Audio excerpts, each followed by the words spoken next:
ನಿವೃತ್ತ ಐಪಿಎಸ್ ಅಧಿಕಾರಿ ಬಿಜೆಪಿ ನಾಯಕ ಅಣ್ಣಾಮಲೈ ಕುಕ್ಕೆ ಸುಬ್ರಹ್ಮಣ್ಯ ಸನ್ನಿಧಿಗೆ ಭೇಟಿ ನೀಡಿದ್ದಾರೆ. ಈ ಭೇಟಿ ಹಲವು ರಾಜಕೀಯ ಸುಳಿವುಗಳನ್ನು ನೀಡ್ತಾ ಇದೆ. ಅಣ್ಣಾಮಲೈ ಅವರು ಶ್ರೀ ಸಂಪುಟ ನರಸಿಂಹಸ್ವಾಮಿ ಸುಬ್ರಹ್ಮಣ್ಯ ಮಠದಲ್ಲಿ ಆಶ್ಲೇಷ ಬಲಿ ಪೂಜೆಯನ್ನ ನೆರವೇರಿಸಿದ್ರು. ಈ ಸಂದರ್ಭದಲ್ಲಿ ಪತ್ನಿ ಅಖಿಲ, ಮಕ್ಕಳು ಹಾಗೂ ಇತರೆ ಕುಟುಂಬ ಸದಸ್ಯರು ಉಪಸ್ಥಿತರಿದ್ದರು.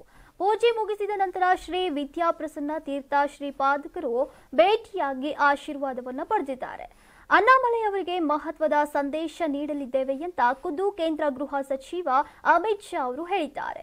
ಆದರೆ ಬಹುಪಾಲು ಮಂದಿ ರಾಷ್ಟ್ರೀಯ ಘಟಕದ ಪ್ರಧಾನ ಕಾರ್ಯದರ್ಶಿ ಹುದ್ದೆ ಅಣ್ಣಾಮಲೈ ಅವರಿಗೆ ಸಿಗಲಿದೆ ಅಂತ ಹೇಳ್ತಿದ್ದಾರೆ. ಆದರೆ ಅಧಿಕೃತ ಘೋಷಣೆ ಇನ್ನೂ ಕೂಡ ಆಗಿಲ್ಲ. ಹಾಗಾಗಿಯೇ ಅಣ್ಣಾಮಲೈ ಕುಕ್ಕೆಗೆ ಭೇಟಿ ಮಹತ್ವ ಸಂದೇಶವನ್ನ ನೀಡ್ತಾ ಇದೆ. ನನ್ನ ನೆಲ ನನ್ನ ಜಲ ಅನ್ನೋ ಏನ್ ಮನ್ ಏನ್ ಮಕ್ಕಳ ಹೆಸರಿನಲ್ಲಿ ಅಣ್ಣಾಮಲೈ ಜನಸಂಪರ್ಕ ಯಾತ್ರೆಯ ಮೂಲಕ ತಮಿಳುನಾಡಿನಲ್ಲಿ ಸಾವಿರಾರು ಜನರನ್ನ ನೇರವಾಗಿ ಸಂಪರ್ಕಿಸಿ ಬಿಜೆಪಿಯನ್ನ ಬಲಪಡಿಸಿದ್ರು. ಇದೀಗ ಮಹತ್ವದ ಸ್ಥಾನ ಸಿಗುವ ಸೂಚನೆ ಕೂಡ ಸಿಕ್ಕ ಕೂಡಲೇ ಕುಕ್ಕೆಗೆ ಭೇಟಿ ಕೊಟ್ಟಿದ್ದಾರೆ. ಈ ಹಿಂದೆ ಕರಾವಳಿ ಭಾಗಕ್ಕೆ ಪೊಲೀಸ್ ಅಧಿಕಾರಿಯಾಗಿ ಕಾಲಿಟ್ಟಾಗಲೂ ಇದೇ ಕುಕ್ಕೆ ಕ್ಷೇತ್ರಕ್ಕೆ ಭೇಟಿಯನ್ನ ಕೊಟ್ಟು ಶುಭಾರಂಭವನ್ನ ಮಾಡಿದ್ರು. ಇದೀಗ ಮಹತ್ವದ ಸ್ಥಾನಮಾನ ಸಿಗುವ ಮುಂಚೆ ದೇವರ ಆಶೀರ್ವಾದವನ್ನ ಪಡೆದು ಮಹತ್ವದ ಮೆಸೇಜ್ ಅನ್ನ ನೀಡಿದ್ದಾರೆ.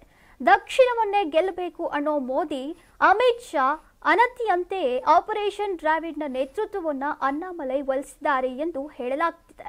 ಇದಕ್ಕೆ ಜೊತೆಯಾಗಿ ಆಂಧ್ರದ ಡಿಸಿಎಂ ಪವನ್ ಕಲ್ಯಾಣ್ ಉಪ ದಂಡನಾಯಕನಾಗಲಿದ್ದಾರೆ ಅನ್ನೋದು ಬಿಜೆಪಿ ಪಡಸಾಲೆಯಲ್ಲಿ ಕೇಳಿ ಬರ್ತಾ ಇರೋ ಸಂಗತಿ.